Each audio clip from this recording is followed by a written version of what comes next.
Hi, all. These are generally conversations between adults after the children have left the table. The language can be spicy and the subjects can get saucy. So if you're ready, this is the Southern Fork. Unscripted kitchen chats and also studio chats with some of the most interesting voices in the culinary South. I'm Stephanie Burt, a food and beverage writer based in Charleston, South Carolina, who travels with her fork to write for a variety of publications, from magazines you might have on your coffee table to the website you love to visit for your favorite recipes. And I'm inviting you to come behind the scenes with me to get to know the people who make this Southern culinary landscape so special. I'm always hungry for the next bite, thirsty for that next sip, and ready for the next conversation. Let's dig in.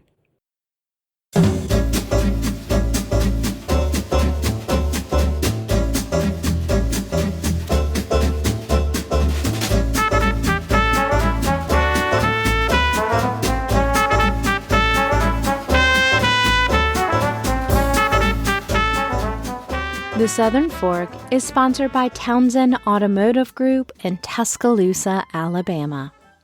This year, many of us are relearning to cherish things closer to home, and that goes for any trips away from it as well.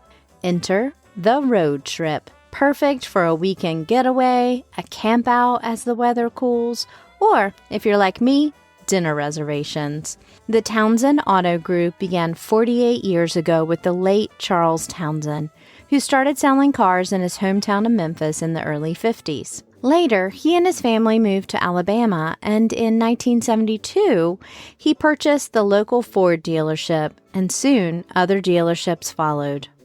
Today, this company is still built on service and connection with its customers, and they want to remind you of the joys of a jaunt down the road. The staff can get you into a new or pre-owned car, truck, or SUV you'll love to drive. Of course, catching up on those Southern Fork podcasts as you go, and their service staff will keep you going. Townsend Automotive Group salutes local entrepreneurs, from restaurateurs to podcasters, and they welcome you to be a part of a community that does the same. Visit TownsendHonda.com, TownsendNissan.com, or TownsendAutomotiveDemopolis.com to learn more. Or, if you're in West Alabama, stop in at any of their 3 locations. Wow, 200 episodes. You know what? I need a drink. Wait, I know who I can call. King Cocktail. It's hard to imagine, but there was a time when it was often difficult to find a well-made cocktail with fresh juices, good technique, and attention to detail. That was until Dale DeGroff and his talents and techniques at Tending Bar became well known, most notably at New York City's Rainbow Room in the 1980s. That sparked a book deal for a now classic primer, The Craft of the Cocktail, and subsequently, Dale DeGroff, aka King Cocktail, has been credited with reinventing the bartending profession, setting off a cocktail revival that continues to this day. He has a new revised edition of the 2002 classic called The New Craft of the Cocktail. So I sat down with the king to learn where we've been and where we're going now in bar culture. We are in danger of losing a lot of it all over the country with the closing so far in 2020. But remembering how and when can keep the creativity and the cocktails flowing. Welcome to the Southern Fork, Dale. Hi, Stephanie. Congratulations on your big 200th. That's amazing. Thank you. I can't imagine anybody I'd rather share it with, especially since I know you're going to pair me with the perfect cocktail. I'm going to try. First of all, you got to give me some information here. Well, I like it all except for Jameson because of, well, we have a history. Okay, that's cool. But you like gin, you like vodka, you like tequila, you like mezcal, you like it all, huh? I do. I traditionally gin, bourbon, tequila, mezcal, amaro. Oh, nice. I have in the book, The New Craft of the Cocktail, I have a evolution of the martini section. And in that section, I have a drink that I created when I was spending the day at William Grant's company bar in Manhattan on the occasion of their releasing a new bottling of Hendrick's gin called Orbium. And what I did was spend 3 hours with Charlotte Voissy. I'm sure you know Charlotte, and yes, Eric Anderson, doing nothing but making martinis out of this new bottling of Hendrick's. Because I never used to make martinis out of the old Hendrick's. I was sort of a London Dry kind of guy. Right. I like a dry martini. Well, yeah, this smoky martini. I mean, this Orbium martini had a real, because of the quinine and the wormwood and all that, had kind of a bitter sort of, in my opinion, I don't mean bitter in a bad way at all. I mean bitter in the way that makes you thirsty and hungry, and, you know. And and I made a drink called the Smoky Martini #2. Now, in the 70s, they used to put a dash of blended scotch in their martinis occasionally, some of the lads at the bar, and they called it a Smoky Martini. So, and then there was another drink called the Vesper that James Bond drank, where they mixed gin and vodka. So I took those two ideas and I mashed them together, and this is what I'm going to make you. It's 2 ounces of Orbium gin and 1 ounce of Vecchia vodka. And then it's it's one type of vermouth. It's called Martini Reserva Speciale Ambrato. Now, the Martini Company hasn't come out with a new bottling in decades, but they came out with one called Ambrato and another one called Rubino. And I fell in love with the Ambrato, and I've been using it like crazy. So 2-1-1. 2 gin, 1 vodka, 1 Ambrato, a teaspoon of Monkey Shoulder blended malt Scotch whiskey, and a dash of my bitters. Nicely chilled, and then poured up in a icy cold glass. Don't put any garnish on it, because the aroma coming off of it is all the garnish you need. I think it would suit you just fine. I think it sounds perfect for today, for this episode. No garnish needed. No garnish needed. And by the way, the Hendrick's Orbium, besides the quinine and the wormwood, has a floral note, not from rose, like the regular Hendrick's, but from lotus blossom, which is an ancient flower used in essences back to ancient Egypt, where they thought it was an aphrodisiac. I'm not saying I chose it for you because of that, but hey, it's the gravy. Hey, that's just added bonus, right? Well, although I'd like to just sit across the bar from you right now and chat cocktails and sip cocktails, we're actually doing this remotely today because of 2020, but also because you're promoting your new book, which is a revised edition of the classic Dale. So one of the things that you were just talking about is specific varieties and brands of gin and spirits. And that's something that you've added in this new edition, right? Because the original didn't really suggest brands, right? Well, 18 years has passed, almost 19. Well, 19 when you consider that I signed the contract for this book in 2000 and the end of 2000. So it would be 19 years. The number and the variety of spirits that are on the market now, 18 years later, is astonishingly more than it was back then. I mean, astonishingly. There are 6,000 commercial gins worldwide right now. And when I wrote the first craft of the cocktail, there might have been 30, 40, and if that. And the tequilas, the mezcals, the new categories coming in, Sotol and Soshu and Baiju, and it's just stunning to me. So when I crafted these recipes this time around, I could choose bottlings of gin or tequila or mezcal that exactly fit the cocktail flavor that I was looking for. And so I branded every single drink in this book with a particular brand that I thought was right for the cocktail or that I really enjoy, one or the other, or friends who I wanted to promote also, you know, and it was such a pleasure to do that. Last time I didn't brand any of the drinks. I only put brands in when there was no generic, like Cointreau or Benedictine or something like that was just I think you've been part of that difference. This is in part, Dale, I would say, because of you and really, elevating and accelerating what was just beginning when you wrote that book, which is the craft cocktail movement. And now you can't imagine going to a nice restaurant without a craft cocktail program. Can you tell me? You just can't, right? Like, it's just, when we opened the Rainbow Room, the end of 1987. And in 1986, I was spending the year creating a menu of drinks with tradition. In other words, drinks, no originals, drinks with tradition that hadn't seen the light of day since some of them before Prohibition. Joe wanted to have that supper club, originally built 30s. He wanted to have dishes with tradition, lobster thermidor, baked Alaska, Tornado's Rossini, and he wanted to have drinks with tradition, and not just a Manhattan the Martini. Sazeracs and Ramos Fizzes in between the sheets and Negronis and sidecars and you name it, Clover Clubs and Floradoras, and we had them all in the menu. And there was no room for original. He wasn't looking for creativity. He was looking for revival. And that's what we did. And liquor companies were all over this. They had been waiting for this to happen. Everybody wanted their brand on the back bar, and there just wasn't room. But a lot of people started coming out with luxury bottlings, premium bottlings, trying to cater to this upscale market. And that's exactly what happened. Jeannie Mose came up when I was throwing a party at the Rainbow Room Bar for a brand new book called Simply the Martini.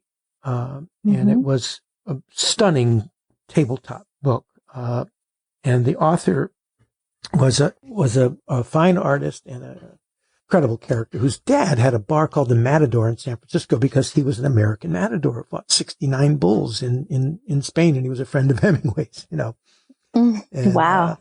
So Jeannie Mose came up to this party because she thought she should find out if the cocktail was really coming back, and it was. And I said to her, the way you could figure it out is if you were to take a Libby glass catalog from 1987 when we opened this bar, and then a Libby catalog from 1997 or 98 when this party was happening, you'll get an idea just by one glass alone, the martini glass. There were maybe 6 or 7 varieties or sizes in that older catalog, but there were literally hundreds of cocktail glasses by the time the decade ended.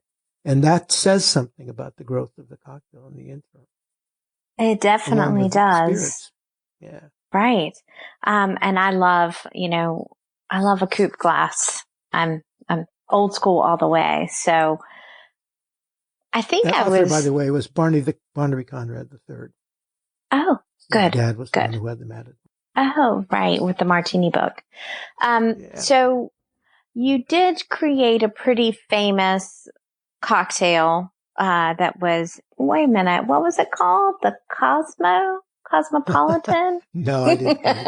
I just made it. I gave it a lot of visibility, but it wasn't my creation. I didn't come up with the name or the original recipe. I came up with an alternate recipe, which I thought was better at the Rainbow Room, using higher end ingredients and fresh juices. And it was a much better drink. But we got a lot of play at the Rainbow Room. We were such a high visibility place for a lot of reasons, right, Stephanie, because of Joe, this legendary restaurateur who really had a lot to do with the way we eat and drink today. And whether it be putting wine back on the table through Kevin Zraeli at Windows on the World, or cocktails back on the table at the Rainbow Room, and dishes with tradition. His idea about a new American cuisine really jump-started the culinary revolution. And James Beard shared his vision and was his consultant on his menus from 1953 right up until James died in 87. So together they really founded new American cuisine, because in the 60s, 70s, all the 4-star restaurants in the city of New York were either French or Italian. And that ain't the case anymore. And it has a lot to do with Joe and James Beard. Yeah. But, do you have a favorite, I guess, baby or a category of favorites? Because you're still making cocktails. You're riffing on cocktails every day. I mean, that's a creative well that's been going for decades, Dale, and you're not tired of it yet. Is there a creativity vein, like a category that really lights you up? Well, it's, you mean a particular brand of booze or a particular category, you mean? Like, Or style, well, do you right like now, flips or? No, I'm really, because I've been focusing on this book, I've wanted to delve deeply into what my mates in the craft cocktail world have been doing. And what they've been doing is moving into the culinary side of the business, both in ingredient and in technique. And I remember back in the 90s when I brought the first, actually it was in 87 when I brought the first 34 bartenders at the Rainbow Room. We had a lot because we had a big private dining element to the Rainbow Room also. So we only had 12 regular bartenders, but we had another, 20 or so that were private dining bartenders. But I took them through our hotel kitchen, which was on the floor below the main dining room. And literally like a hotel kitchen, huge. And all the CIA students were there doing their stage, and they all had their tools and everything. And none of these bartenders had a tool, not even a tool, not even a pairing knife. And it really struck me. And I wanted them to see what people in the culinary industry did. They had tools, they had skills. And I said, you're going to have tools and you're going to start collecting tools. You're going to need tools because we're going to be making culinary style cocktails. And I didn't realize that they would start calling themselves bar chefs, but they did. It took a decidedly culinary direction. The cocktail did in the last part of the millennium and the beginning of the new millennium. And I think the impetus for that came from Europe, actually, from the English bartenders. I did some work over there. And it's the first place I saw when I was working as cocktail director for the Match Bar Group in London from 2003 to 2008. I saw, the basil leaves and strawberries being muddled up together in the bottom of gin drinks. I said, wow, we don't do that stuff. That's cool. And there was a guy named Ben Pundol who came over here and opened a bar in Manhattan where he had 60 martinis all made with different, culinary and with a culinary bent tool.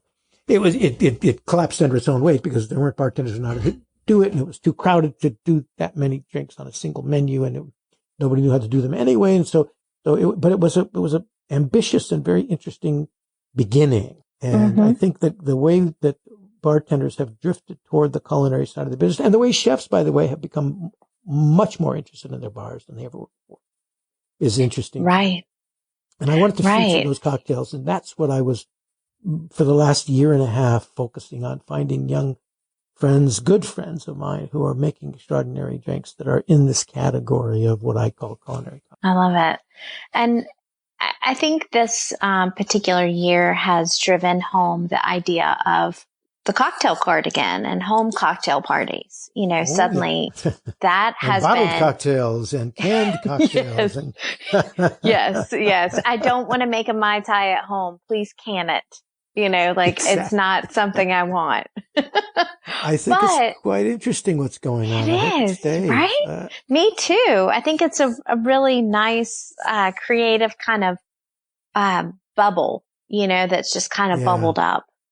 It's the one good thing that came out of this awful mess. We're going to lose a lot of bars. But you know what? My feeling, Stephanie, is that there's a lot of really clever, really talented people that had the smarts and the ambition and the just the endurance to open a bar in the first place.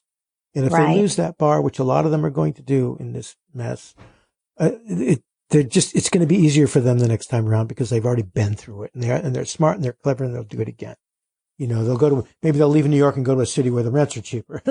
Right. I'm serious. Right. I really have a strong feeling that there's going to be a big comeback, just like there was after 9/11 in New York. Huge comeback. Right. And you talk a lot about that, how like at the end of, 2003, New York just kind of came roaring back. Oh, did they ever? Absolutely. It was a beautiful thing to see.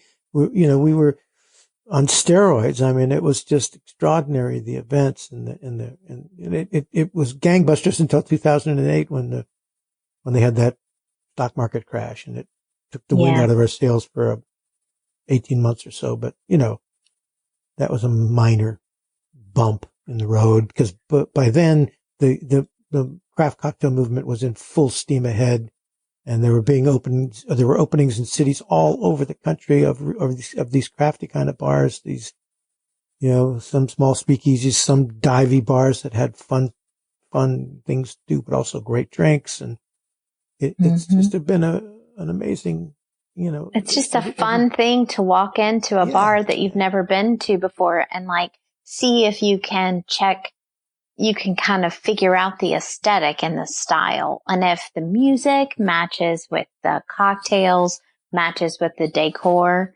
you really have something very special. It's just, it's just an immersive experience. It is. I have to tell you, for Bar Smarts, my 5 partners and I, Steve Olson, Doug Frost, Paul Packel, David Wonders, Andy Seymour, we travel around the country. We did for several years to do testing of the Bar Smarts graduates on a sort of a Bar Smarts, part 2 or and, almost like a boot camp. I got the chance to watch some of that in action. We have a boot camp in New York once a year for 5 days, which is really intense. But this is just a 1-day experience. But in the cities, we always go to like a dive bar and the oldest bar in town or whatever. And I'm trying to remember where we were. It might have been not Cleveland. It might have been Milwaukee. Anyway, we're somewhere up in the, I just can't remember exactly. I have to ask some of my partners. But we walked into this bar. It was a total dive. It was so wonderful. The whole ceiling was covered with beer trays from every known and mostly unknown beer brands that are gone, And there was a quite elderly woman behind the bar. And she had to be 69 or 70 if she was a day. And we were all drinking things from the Paranor Card Company because they were our sponsors on these trips, so thinking like Beefeater and Absolute and Glenlivet and all that. So everybody was, and some drinking beer. And I said, I'll have the Glenlivet. She said, oh, can't serve the Glenlivet. Can't serve it. I said, oh, really? Why is that? Can't reach it. I said, well, how about I come back around the bar there and I'll reach up there and grab it myself. She said, you come on back and get it. So I went back there and I got it. She said, you could stay here if you want. I need the help. And you were like, well, I am comfortable here. Thank you. But I just love bars. I love the life and I love the stories and I love the people. It doesn't have to be a classic cocktail bar. It could be just a dive, shot and beer bar. I mean, they all have their own character and their own wonderful, ambiance and it really is about, it's about being the host, right? Wouldn't you say as a bartender, I would say the best bartenders that I've seen, like you or Gary Crunkleton, I could go down a list. In a way, you're a bit of a ringmaster of a circus. Yeah, kind of moving people around, introducing people. Yeah. There's a show aspect to things. How do you have such a good memory? Every time I talk with you, I'm amazed at you remember all these names and places. I mean, did you teach yourself that behind the bar? Because I know that's part of it too. But that's slipping now, as you could see. It took me a little while to remember. Oh, please. I'm sitting here going, what's my last name? I'm 72. I'm slipping. The mind is not as sharp as it was. But you it's like people always wondered how you learn those lines if you're an actor. The lines don't come from memorization. They come from the moment that you're acting, and once you master the moment and the emotion and the thing that's going on, that the lines come naturally. They come organically. And behind the bar, once you have found a customer who's a regular, the face is the first thing you remember, of course.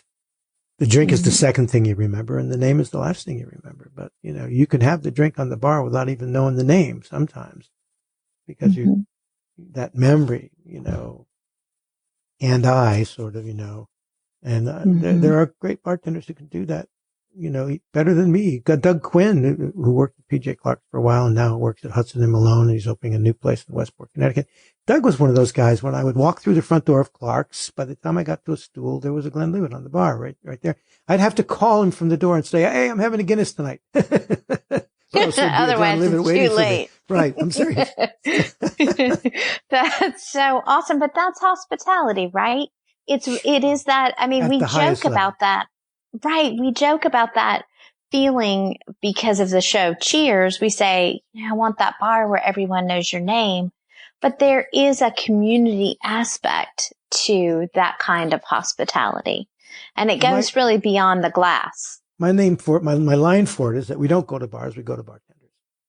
I love that. That is so true. Yeah. That is so true. Well, I mean, congratulations on the book.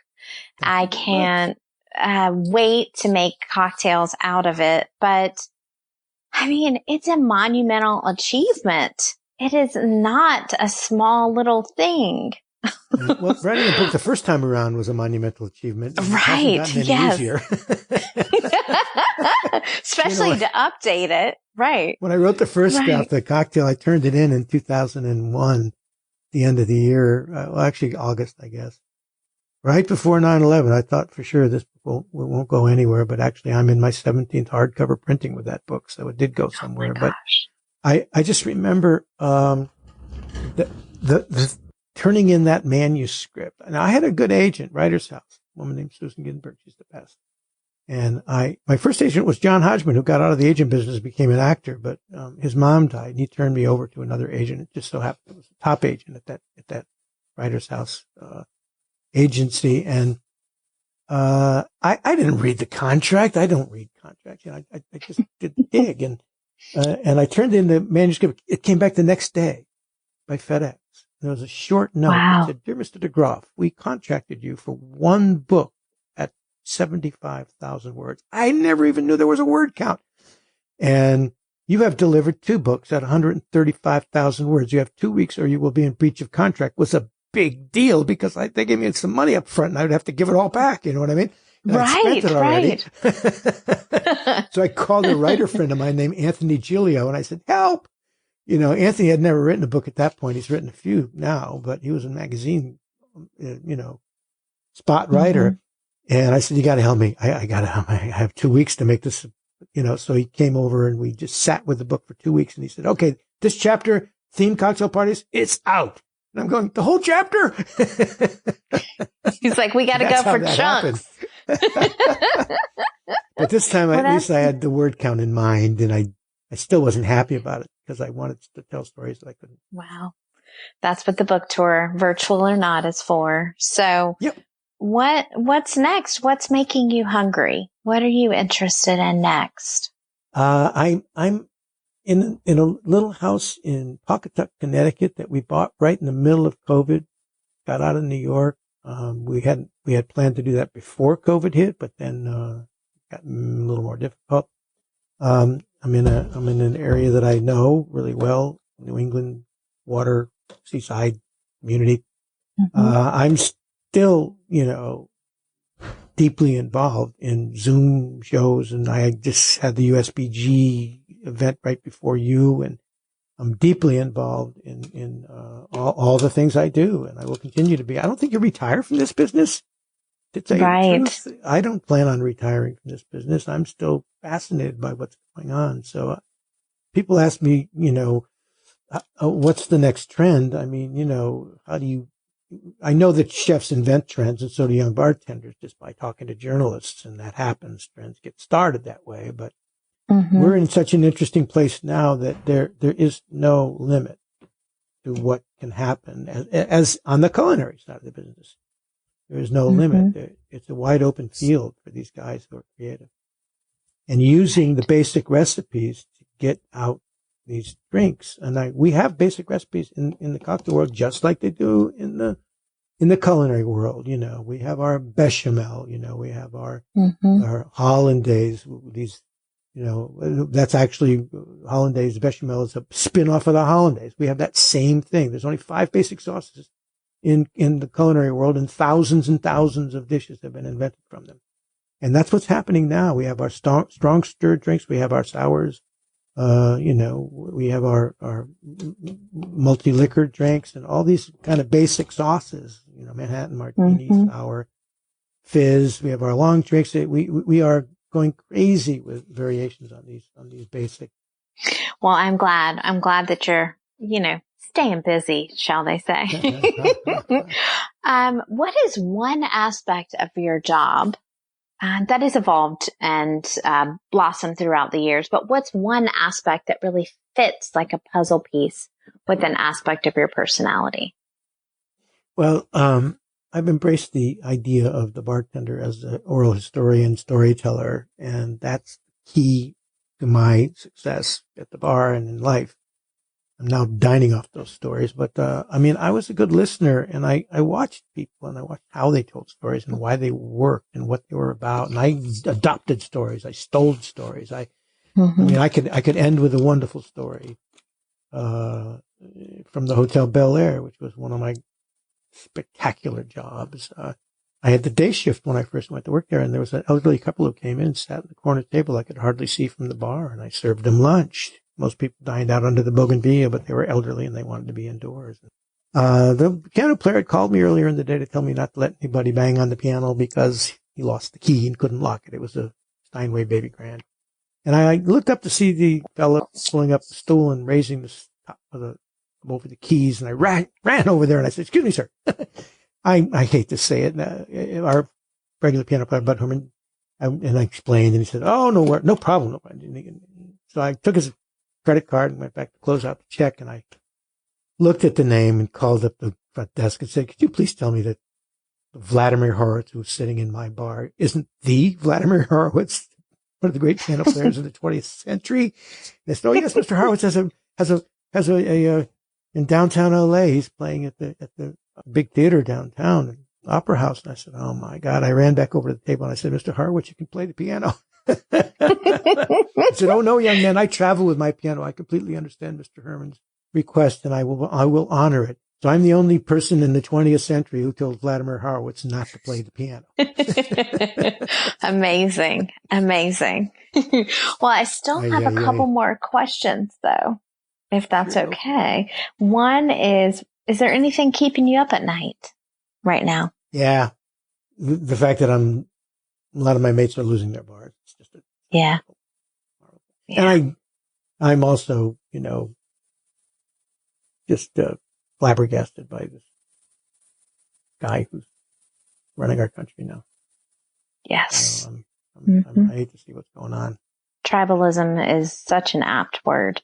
I feel that we're suffering from that illness more than anything right now in the U.S. Yeah. Everybody in their own little tent, and it's not good. Yes. Because all kinds of people sit together at the bar. That's right. Bars are open to everybody. And to celebrate your book and the fact that you've been on the Southern Fork, I do want to share with you a special power that I have. And it is something that I bring out for every guest, the last question, each episode. And that is that I have a magic picnic basket. I can go back in time to conscript any chef to make any dish that you would like. I can source. I can cook a little bit, although mainly biscuits, some roasted chicken, nothing crazy. And, I can bring you some dream meals, or a dream meal that doesn't have to go together, but can be some of your favorites. What would I bring you? This is kind of like the menu at Blue Ribbon in New York City, which had, everything from a poo-poo platter to fried chicken to a steak to, what do you call that? Where you push the pieces of bread into the cheese, melted cheese. Oh, fondue. Mm-hmm. Fondue. It was such a fabulous place because they just put all their favorite things on the menu. And that's how they crafted that menu. And, I'm sitting here thinking about lobster sauterne, lime, and ginger, which is every young French chef has to master. It's that dish, especially if you're from Burgundy or near the seaside. It's a stunning dish. And there was a Parisian chef named Gerard Pangot that, although he was a pain in the neck, he gave us food class, cooking classes, and I took it. And I learned how to make lobster sauterne. And I'm jonesing for that right now. It's a marvelous dish. And then, of course, on the, flip side of that is, I come from an Italian family on my mom's side, and we have some extraordinary cooks, and we do a winter green bean stew called menisht, which is just amazing with pork bones, and it's just like soul food, That's high on my list, my menu. And I spend a lot of time in New Orleans because of the Museum of the American Cocktail, which my wife and I and several other young people started some years ago, 2005. So I spent plenty of time eating gumbo. Another stunning, accomplishment in the culinary world. So that would get me through dinner tonight. So what about tomorrow? I love it. What are you having? Not that. Yeah, I'm actually having roasted chicken thighs with Dijon and rosemary and lemon. Nice. And I'm going to try to make chipotle sweet potatoes. So, well, if people want to learn more about Dale DeGroff and, why he has the apt moniker King Cocktail, you can go to thesouthernfork.com. I'm going to have links there to his website as well as his beautiful new book at the Books from the Show tab, so that you can click directly from the Southern Fork website and purchase Dale's newest book. If you like what you hear, hey, there's 200 of them. So you can subscribe, go back in time, listen, catch up. I cook to it. I hear a lot of listeners that they'll send me messages letting me know that I join them in the kitchen, and I'm hoping that will continue. So here's to 200 more. And what is that, 500 cocktails, Dale? 500. You got it. Thanks for joining me today, Dale. My absolute pleasure, Stephanie, and congratulations on your very successful show. 200. Thank you. Hello and welcome to Talking with My Mouth Full. Let me just give you a hint. If you like Instagram, I would love if you would follow me on Instagram, because this celebration for episode 200 is just getting started.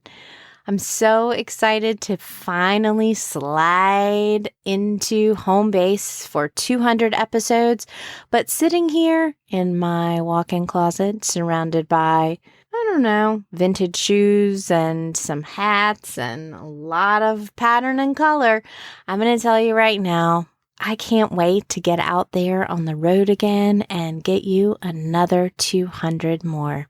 So cheers. Thanks for being some of the best listeners. Amazing people.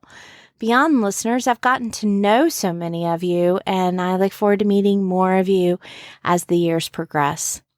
Until next time.